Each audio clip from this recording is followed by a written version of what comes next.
Success is obviously not an accident.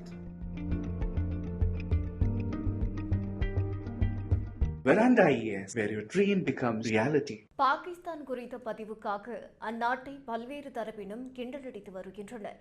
ஈரானுடனான மோதல்களை முடிவுக்கு கொண்டு வருவதற்கான பேச்சுவார்த்தை பாகிஸ்தானில் நடக்கிறது. அதற்காக 10 பேர் கொண்ட குழு பாகிஸ்தானுக்கு செல்லும் என்று ஈரான் அறிவித்தது.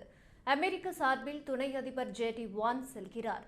ஆனால் பாகிஸ்தானை நம்பகமான நாடாக தாங்கள் பார்க்கவில்லை என்று இஸ்ரேல் அறிவித்துவிட்டது. இந்நிலையில் பாகிஸ்தானை புகழ்ந்தும் தற்பெருமை பேசியும் அந்நாட்டைச் சேர்ந்த பலர் பதிவிட்டனர். அதில் ஒரு பதிவு பலரது கவனத்தை ஈர்த்துள்ளது. கெனடா விமான நிலையத்தில் ஒரு பாகிஸ்தானியர் இறங்கியதாகவும் அவரது பாஸ்போர்ட்டை பார்த்த கெனடா அதிகாரி, உங்கள் நாட்டால் தான் உலகம் அமைதி நிலைக்கு திரும்பியுள்ளது என்று பாராட்டியதாகவும் ஒரு பதிவு இடம்பெற்றுள்ளது. அதில் கவனிக்கப்பட வேண்டியது என்னவென்றால், பல கணக்குகளில் இருந்து அந்த ஒரே பதிவு போஸ்ட் செய்யப்பட்டுள்ளது. அதை குறிப்பிட்டு ஒருவர் அது பாகிஸ்தானின் உளவு அமைப்பான ISIயின் டூல்கிட் பரப்பிய பதிவு என்று கூறியுள்ளார்.